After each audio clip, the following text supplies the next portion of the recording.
Since the dawn of human thought, one question has echoed across deserts, temples, caves, and universities. If the gods created the world, then who created the gods? This inquiry is not just theological, it is existential, metaphysical, and deeply human. In every civilization, stories of creation attempt to explain the origins of everything: the earth, the sky, the seas, humanity itself. Yet these stories rarely stop there. They beg another question: where did the creators come from? If Zeus rules Olympus, who shaped him? If Ra sailed across the Egyptian sky, who gave birth to his light? If Brahma brings forth the cosmos, who brought forth Brahma? If the Abrahamic God is eternal, how do humans grasp a being with no origin? This paradox unsettles and fascinates philosophers, mystics, and poets alike. To some, it is a dangerous heresy. To others, the ultimate key to wisdom. Our journey will not simply retell myths, but analyze them side by side: mythology, religion, and mysticism, seeking echoes of the same eternal question. Each culture's attempt to explain the creation of creators reveals not only its theology, but also its psychology, fears, and dreams. This is a voyage into the heart of myth. We will trace the footsteps of humanity's imagination across Mesopotamia, Egypt, India, Greece, the Abrahamic traditions, and mystical philosophies that defy simple logic. Along the way, we will confront contradictions, paradoxes, and symbolic truths that stretch beyond reason. And perhaps at the end, we may not have an answer. Instead, we may discover that the very act of asking who created the gods is itself the essence of being human. Creation myths are humanity's first attempt to bridge the abyss of not knowing. Before science, before philosophy, people looked to the sky, the ocean, the mountains, and imagined forces, divine beings responsible for their existence. But these myths reveal something deeper. They do not just explain the world, they also struggle to explain the gods themselves.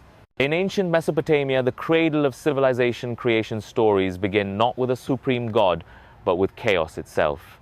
The Enuma Elish, the Babylonian creation epic, tells us, when above the heavens had not been named and below the earth had not been called, there was only Apsu, the sweet water, and Tiamat, the salt water, mingling as one. Here, even the gods emerge from something older, the primordial waters. The great god Marduk, champion of Babylon, did not exist at the beginning. He was born later, rising in power only after slaying Tiamat, the monstrous embodiment of chaos. From her body, he fashioned the heavens and the earth. But the story does not stop there. It forces us to ask, who created Apsu and Tiamat? The epic is silent. They simply were, eternal, beyond explanation. This is a pattern repeated across myth. The gods who create the world are themselves children of an even older reality: chaos, void, or eternity. In Egypt, a similar drama unfolds. Before the sun god Ra emerged, there was Nun, the primeval waters of chaos. Out of Nun arose a mound, and from this mound came Atum, who then brought forth Shu, air, and Tefnut moisture, beginning the divine genealogy that would lead to Osiris, Isis, Horus, and the rest of the pantheon. Once again, the creator god is not the first. Ra is mighty, but he is not eternal. He was born. Even the Egyptians asked, if Ra rises from the waters each morning, what gave birth to the waters? Priests answered in riddles. The waters were eternal. They always existed. The gods were simply the first forms to emerge from them. Here we see a mystical shift. The gods are not truly the beginning. The true beginning is chaos, formlessness, the eternal background against which gods themselves are born. Greek mythology offers perhaps the most dramatic example. The theogony of Hesiod begins.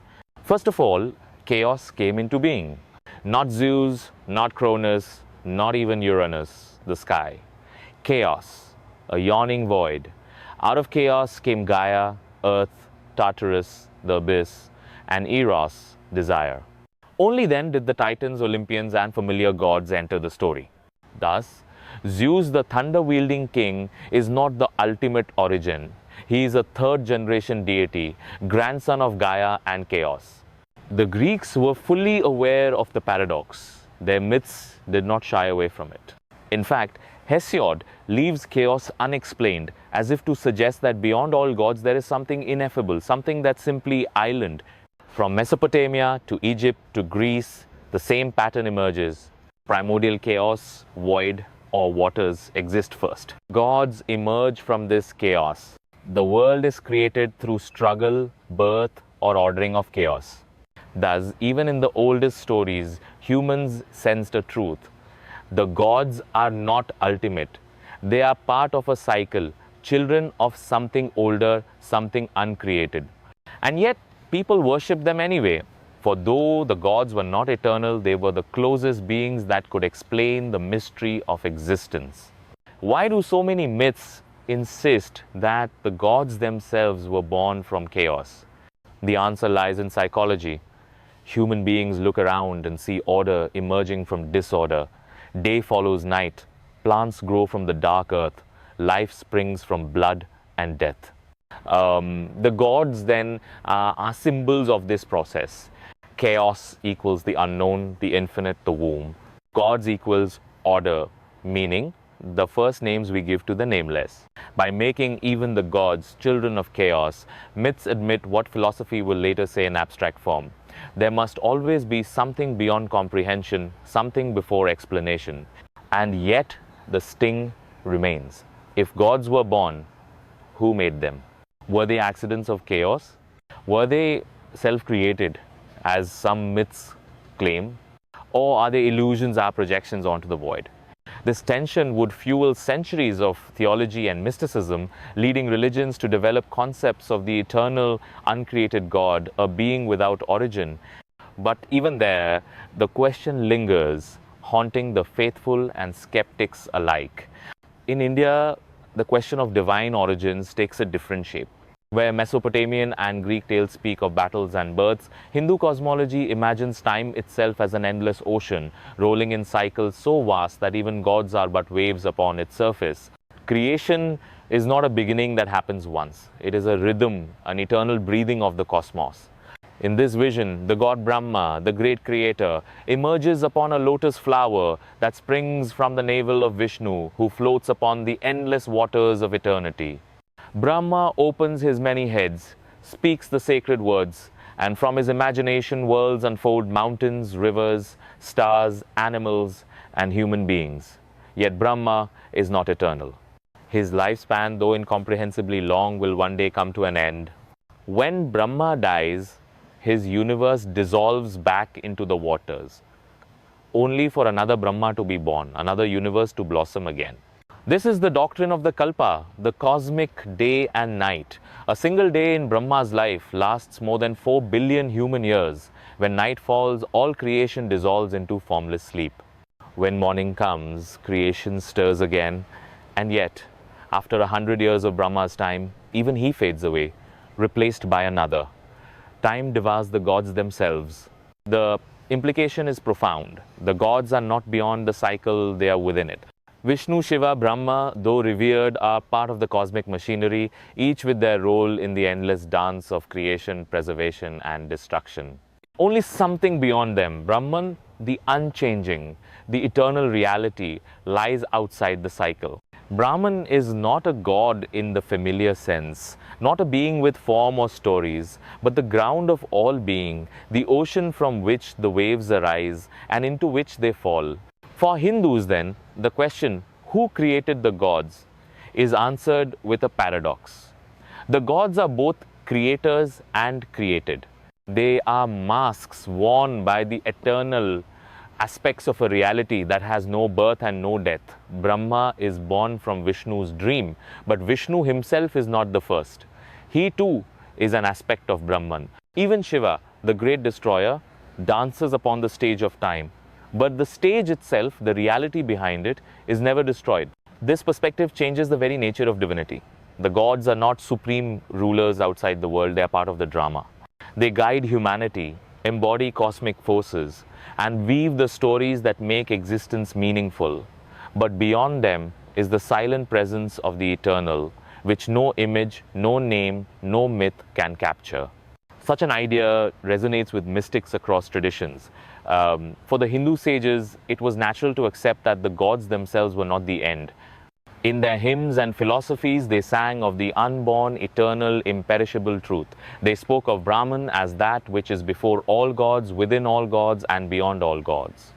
And so in this cosmology, the question of origins is not answered by tracing a line back to a first creator. Instead, it is dissolved in the vision of a circle without beginning. The gods are created because everything is created, and yet everything is also eternal, endlessly reborn. The question becomes not who created the gods, but what is the source of this eternal rhythm? And the answer, whispered by sages in forests and temples, is that the source is not a who at all, it is the timeless reality in which all whos and whats arise. Thus, Hindu thought offers a new way of seeing the gods as manifestations, the universe as a cycle, and behind it all, a silence that cannot be named.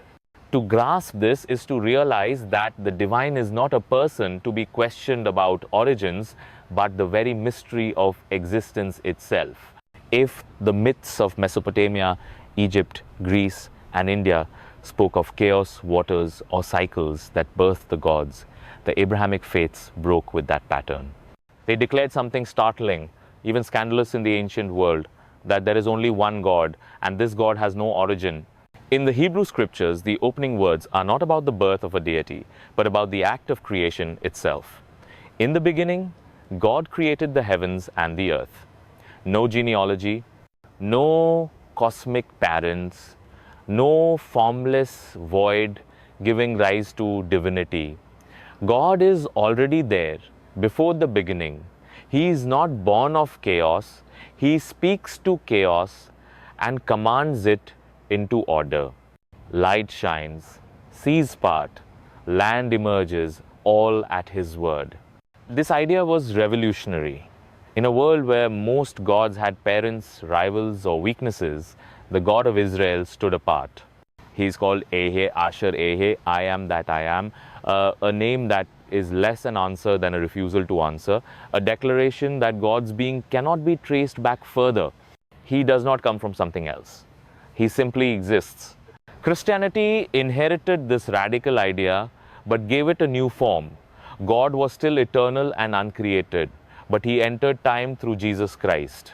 The eternal became flesh, stepping into history. Philosophers of the early church wrestled with the paradox. If the Son is begotten of the Father, does that mean he had a beginning? They answered with mystery, the Son is eternally begotten, outside of time, one with the Father. Again, the attempt was not to explain God's origin, but to defend the claim that God is beyond origin altogether. Islam too embraced this uncompromising vision. The Quran begins with praise of Allah, the Lord of the worlds, merciful and eternal. Over and over, it insists, God is not begotten, nor does he beget. He has no partner, no rival, no lineage. To ask who created Allah is to misunderstand, for creation applies only to what has a beginning. God has no beginning. He is the beginning. Here, the ancient question is met with a boundary. While in myth, the gods were part of the cycle of birth and struggle, in the Abrahamic traditions, the very definition of God is changed. He is the uncreated creator, timeless, self-sufficient, beyond cause. Philosophers later call this the idea of the uncaused cause. If everything in the universe has an origin, then there must be something outside the chain of origins to explain it all. That something, they said, is God. But the radical simplicity of this idea also brings tension. For believers, it provides certainty. God is eternal, unquestionable. Yet for seekers and skeptics, it provokes a deeper unease. If everything needs a cause, why not God? If God is allowed to exist without an origin, why not the universe itself?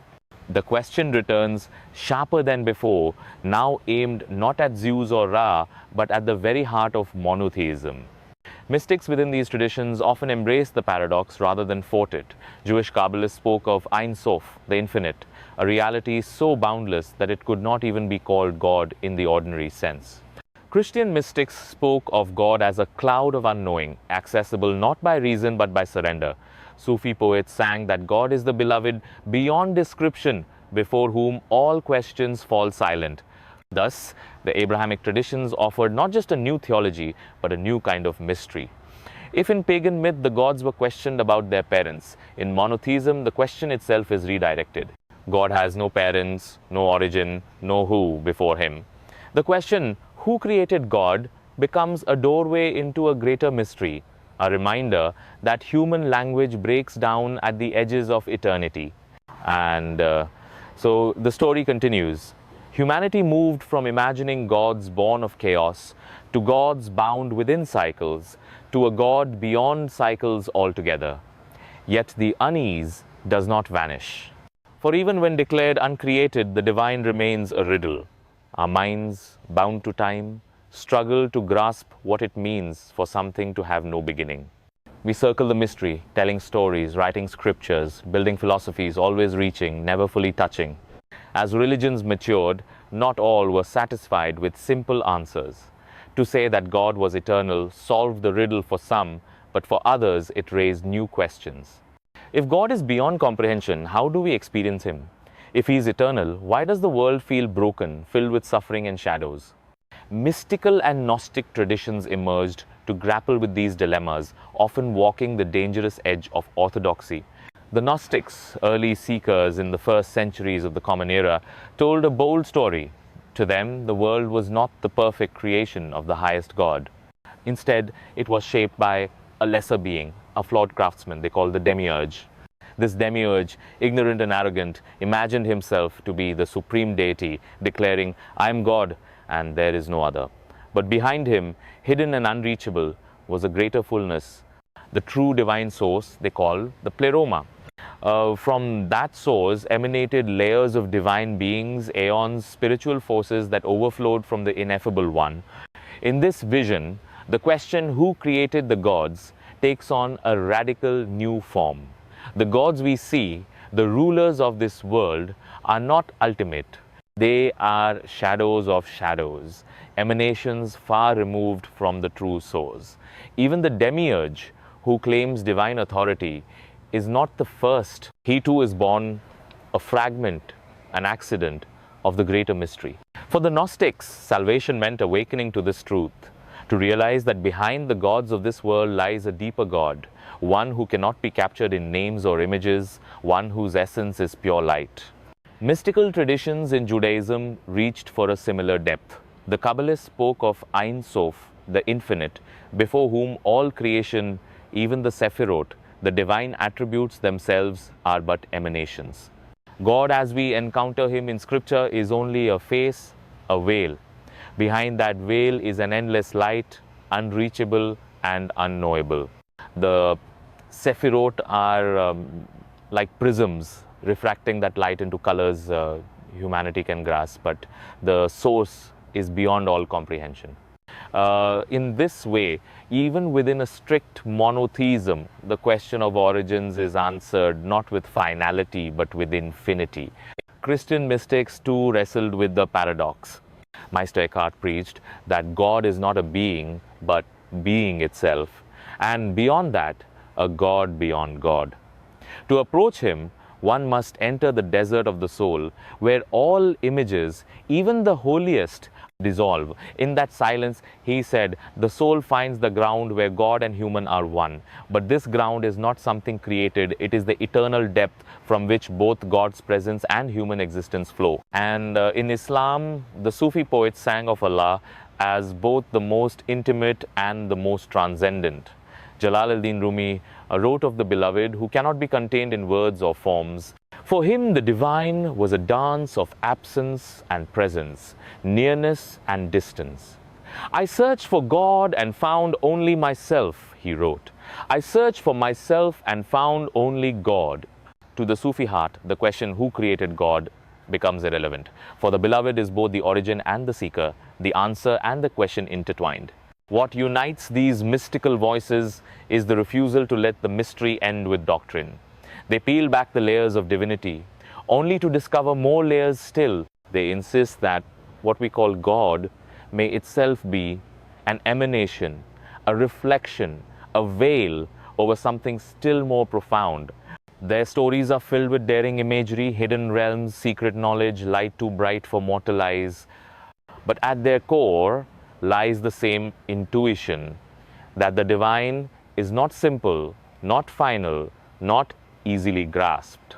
In these traditions, the question of who created the gods becomes a path of initiation. To ask it is not blasphemy, but awakening. Each answer, demiurge, aeons, Sephiroth, beloved, points beyond itself to a reality that cannot be named. The gods are masks, theologies are ladders, and the mystery behind them remains untouched. Thus, the Gnostics, the Kabbalists, the mystics of every faith did not so much solve the riddle as deepen it. They taught that to seek the origin of God is to step into the infinite, where questions dissolve like salt in water. The gods may be born, they may be projections, they may be veils, but behind them, always, there is something more. When philosophy rose in Greece, the myths of the gods began to look less like explanations and more like allegories. The philosophers, gazing at the same stars that inspired Hesiod and Homer, asked not about Zeus or Gaia, but about being itself. If the gods are born, then they too must be subject to cause. But what lies at the end of the chain of causes? Can there be an infinite regress? Or must there be something ultimate without origin? Plato imagined the world as a reflection of eternal forms. To him, the visible cosmos was fashioned by a demiurge, but unlike the Gnostic demiurge, this craftsman was not evil. He was a divine mind who looked upon the perfect, timeless forms and shaped the universe to reflect them as best he could. The gods of the Greek pantheon, in this vision, became guardians or assistants, but not the ultimate reality. For beyond even the demiurge was the realm of the forms, and beyond the forms themselves was the good and ineffable principle, the source of all order and value, which could not be said to be created at all. Aristotle went further still. In his careful logic, every motion must have a mover, every cause must have another cause behind it.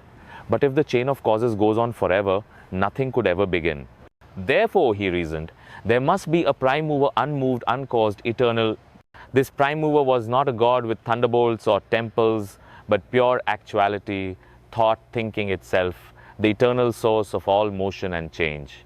Here, the question, who created the gods, is answered by saying the gods themselves are not ultimate. They too must be explained by the prime mover. Only this abstract eternal principle is beyond creation. Later philosophers wrestled with these ideas, adapting them to new traditions.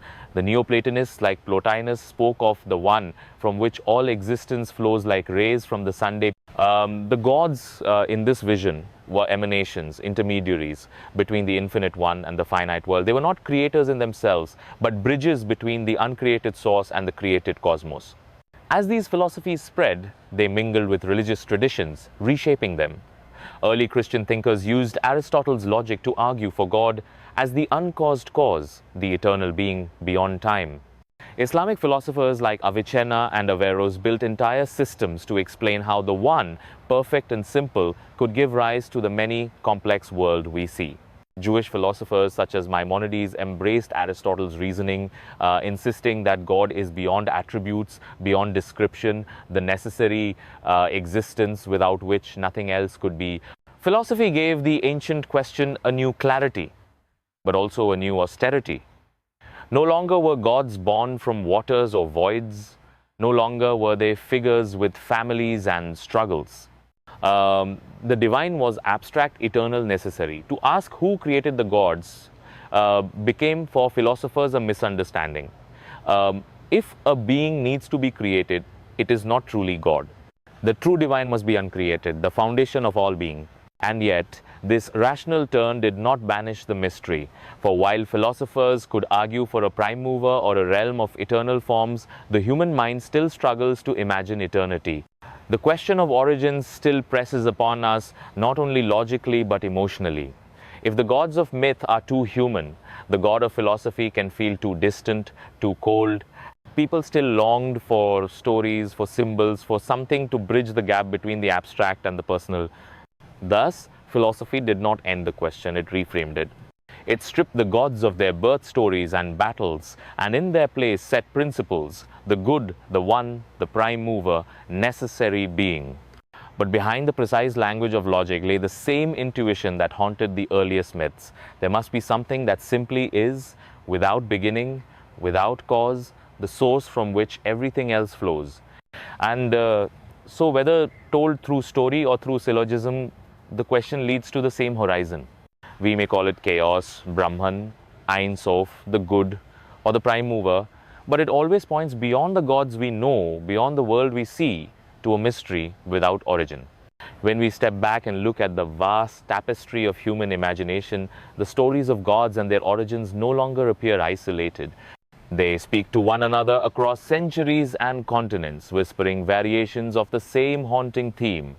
Whether in the chants of Babylonian priests, the hymns of Egyptian temples, the verses of the Rig Veda, the meditations of Plato, or the mystic songs of Rumi, the question repeats: what lies behind the gods? The earliest myths are blunt and poetic. They speak of chaos, waters, or void as the womb from which the gods themselves emerge. Here the divine is not eternal but born, subject to time and conflict. The gods are heroes who tame chaos, yet they remain its children. In this, myth reflects the human sense of the world. Life arises from darkness, order from disorder, birth from death. The gods are projections of that cycle, magnified and made cosmic. Hindu cosmology shifts the frame from birth to rhythm. The gods do not spring from a single beginning, but move within an eternal cycle. Time devours them as it devours us. Yet behind time stands Brahman, the formless truth beyond creation and destruction. The gods are real, but they are roles within a play that never ends. Here the question, who created the gods, dissolves into a vision of endless rebirth, where origins lose their meaning because everything is both created and eternal. The Abrahamic faiths took another path. They declared that God is not born, not subject to cycle or genealogy. He is eternal, uncreated, the source of all things. In this vision, to ask who created God is to misunderstand the definition of divinity. God is the cause behind all causes, the one being whose existence is necessary. This gave clarity and power to faith, but it also sharpened the paradox. How can the mind, which knows only beginnings, grasp something without beginning? Mystics responded by refusing to resolve the paradox. They deepened it. The Gnostics imagined layers upon layers of divinity, with the gods of this world reduced to shadows of a higher truth. Kabbalists spoke of the infinite, Ein Sof, beyond all names. Sufis sang of the beloved, so close and yet so hidden. In these visions, the gods are not explanations, but veils, symbols pointing beyond themselves. The question, who created the gods, becomes not an objection, but an initiation, a step into a deeper mystery. Philosophers, meanwhile, turned the question into logic. Plato spoke of eternal forms and the good beyond all gods. Aristotle declared the necessity of a prime mover. Medieval thinkers argued for necessary existence, a being who cannot not be. These arguments gave intellectual backbone to faith, showing that reason too points toward an uncreated source. Yet reason could not quench the thirst for story, symbol, and presence. Comparing these visions, we see patterns emerge. Chaos and void, cycle and rebirth, eternity and necessity, all are ways of grappling with the same intuition. That behind the visible, behind the gods we name and worship, there must be something deeper. Myths clothe it in story, religions proclaim it as faith, mystics veil it in paradox, and philosophers abstract it into principle. But none of them capture it fully. Each is a lens, refracting the same ungraspable light. It is striking too how often the stories contradict, yet complement one another. Where myth says the gods are born, religion says God is eternal. Where philosophy speaks of logic, mysticism speaks of silence.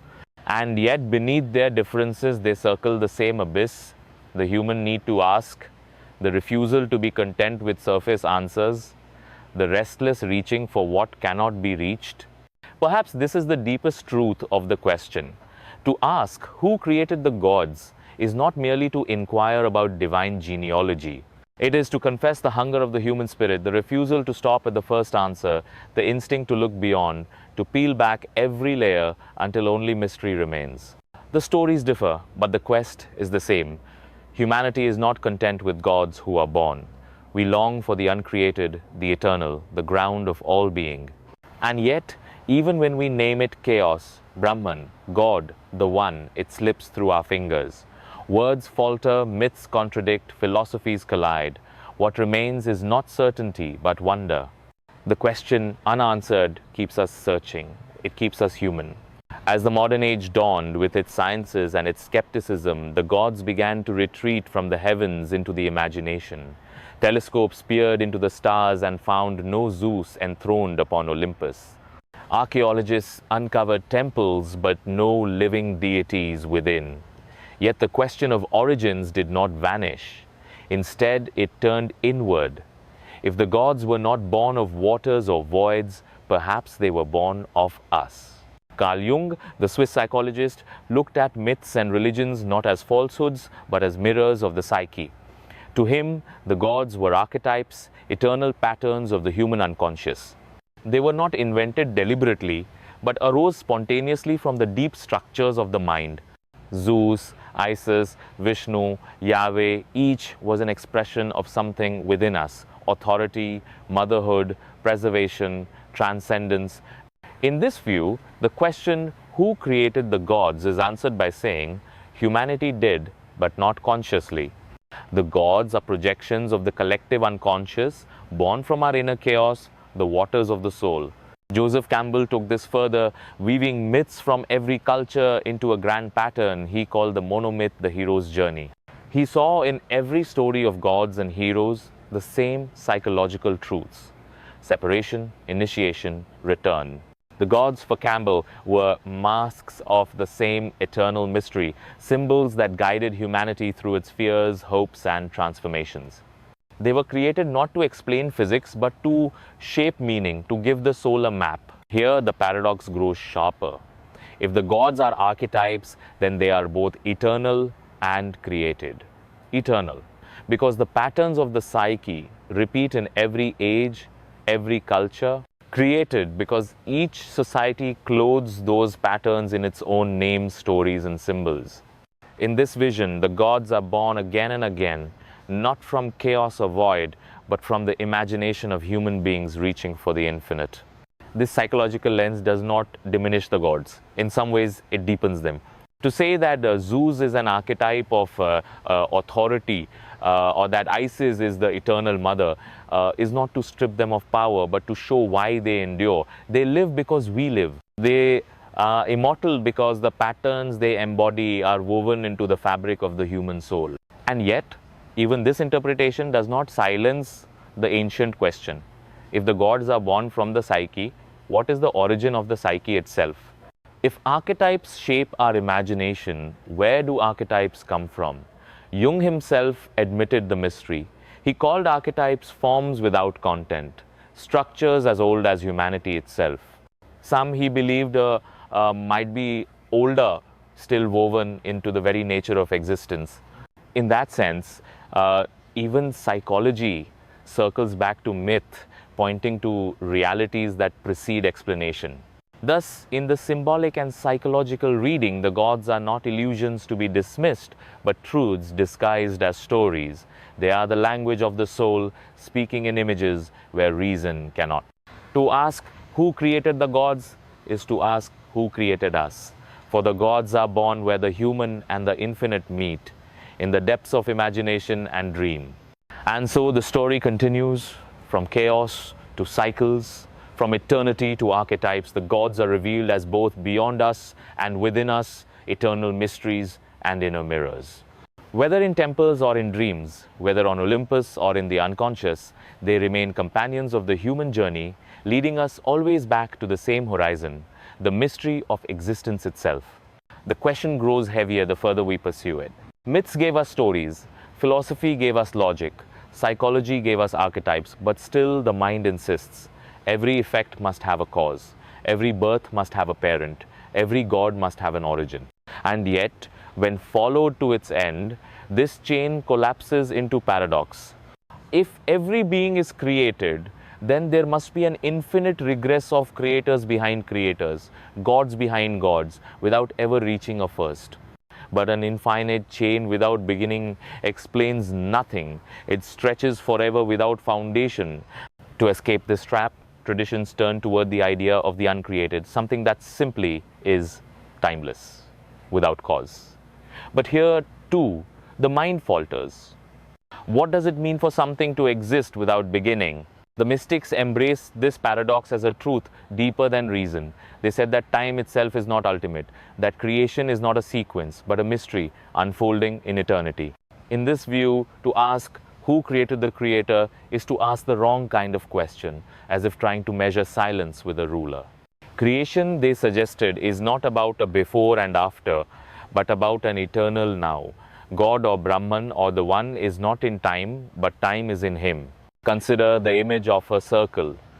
The human mind seeks a line with a start and an end. But mystics speak of cycles, wheels, eternal returns. To them, the divine is not the first link in a chain, but the whole circle itself, the reality in which beginnings and endings appear. In this light, asking who made God is like asking where does the circle begin. The answer is everywhere and nowhere at once. Infinity deepens the riddle. To call God infinite is not only to say he is large, but that he transcends all boundaries. Infinity has no edge, no starting point, no moment of creation. Timelessness is even stranger. We, bound to hours and years, cannot truly imagine a state in which there is no before or after, only pure being. And yet mystics insist that this is the nature of the divine. Philosophers tried to capture this paradox in reasoned language. They spoke of necessary existence, of a being who cannot not exist. They argued that while contingent things require causes, the necessary does not. But the language remains abstract, unsatisfying to the heart. It is the mystics who dared to live the paradox, to pray and sing and fall silent before it, acknowledging that no answer could tame the question. And so the paradox becomes itself the answer. The gods are created, yes, but behind them is the uncreated. The uncreated cannot be explained, only experienced, only surrendered to. To demand an origin of the origin is to chase one's own tail in circles, never realizing that the circle has no starting point. This is why mystics often speak in poetry rather than prose. They tell of divine light that shines without source, of fountains that flow without beginning, of lovers and beloveds who are both seeker and sought. Their words may sound irrational, but perhaps they are truer than logic, for they point to a mystery that cannot be dissected. Thus, in the end, the question, who created the gods, leads us to the very edge of thought where paradox reigns. If the gods are born, we must ask what came before. If God is eternal, we must ask how eternity can be. Each answer collapses into silence, into wonder, into a recognition that the question itself is larger than the human mind. And perhaps this is the point. The gods are not puzzles to be solved, but doorways into mystery. By asking who created them, we step into the infinite, where questions and answers merge, where beginnings and endings dissolve, where only the mystery remains. The ancient question did not vanish with the rise of science. If anything, it grew louder. When telescopes and equations replaced temples and hymns, the question, who created the gods, transformed into what created the universe, yet the paradox remained the same. For centuries, scientists believed the cosmos might be eternal without beginning or end. The stars, they thought, had always shone. The heavens were a steady dome. But the 20th century shattered that certainty. With Einstein's theories of relativity and the discovery of an expanding universe, the idea of the Big Bang emerged, a cosmic moment when time and space themselves began. Suddenly, science was telling a story strangely familiar to myth, a creation from nothing, a beginning of all beginnings. But even here, the riddle deepens. If the universe began with the Big Bang, what came before it? Physicists hesitate to answer, for before may not even make sense when time itself begins with the cosmos. Yet the human mind cannot stop asking. Just as the ancients wondered what lay before chaos or none, modern seekers wonder what lies before the singularity. Quantum physics speaks of fluctuations, multiverses, dimensions beyond our own, but each answer spawns the same haunting question: what gave rise to that? Some scientists embrace the paradox with humility. They suggest that the question of before may be unanswerable, that the universe is self-contained, needing no creator. Others, like Einstein, spoke in almost mystical terms of a cosmic order, a harmony that inspires awe. Still, others turn back toward theology, seeing in the Big Bang a scientific echo of the ancient claim that the universe had a beginning and that behind it must be an eternal cause. In this way, modern cosmology mirrors ancient myth. The primordial chaos becomes the quantum vacuum, the cosmic egg becomes the singularity, the eternal cycle becomes theories of oscillating universes. Even the language of physicists often slips into metaphor, for the mind struggles to grasp the uncreated. Whether we speak of Marduk slaying Tiamat or of energy fields shaping space-time, the mystery is the same. Why is there something rather than nothing? And so the question, who created the gods, finds its modern reflection in what created the laws of physics. If gods are projections of the human need for origins, are not equations the same? We name them, worship them with reverence, trust them to govern reality, yet we do not know why they exist or where they come from. In this sense, science too becomes a kind of mythology, a story we tell about the deep mystery. This does not mean science and myth are identical. Science tests, measures, predicts, myth comforts, guides, inspires. But both share the same hunger to trace back origins, to peel away layers until the first cause is found, and both at the farthest edge run into silence. For the cosmos is not only vast, it is strange. Black holes swallow time, particles flicker in and out of being. The very vacuum hums with invisible energy. The deeper science peers, the more the universe resembles a riddle, not a machine.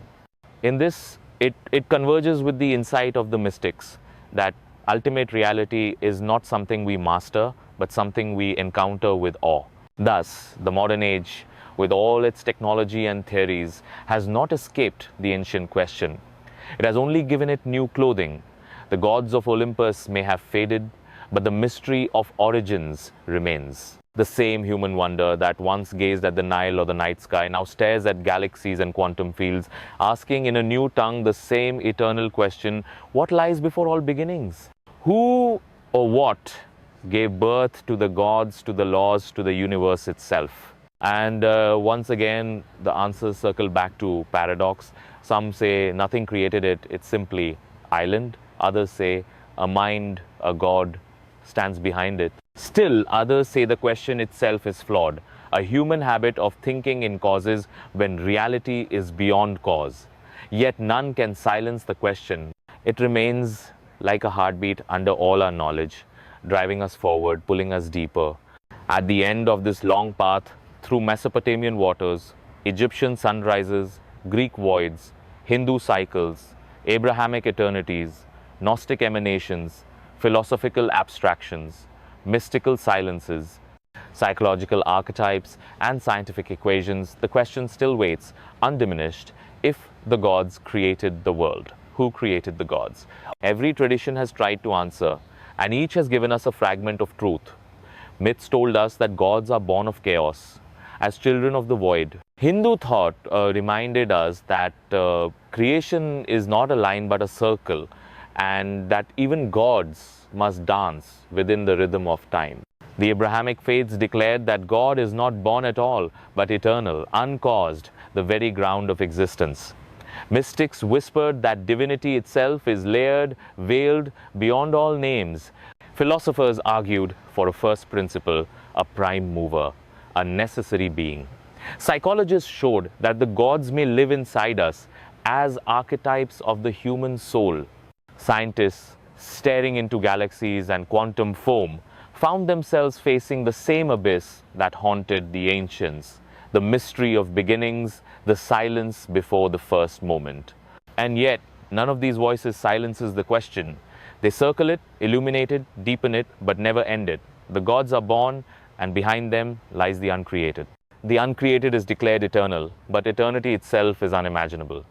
Archetypes explain why the gods endure, but not why the psyche bears such patterns. Physics explains how the cosmos expands, but not why the laws of physics exist at all. Each answer is a doorway leading not to certainty but to greater wonder. Perhaps this is the hidden truth of the question. It was never meant to be solved like a riddle. It was meant to draw us onward, to stretch the mind and soul beyond comfort into mystery.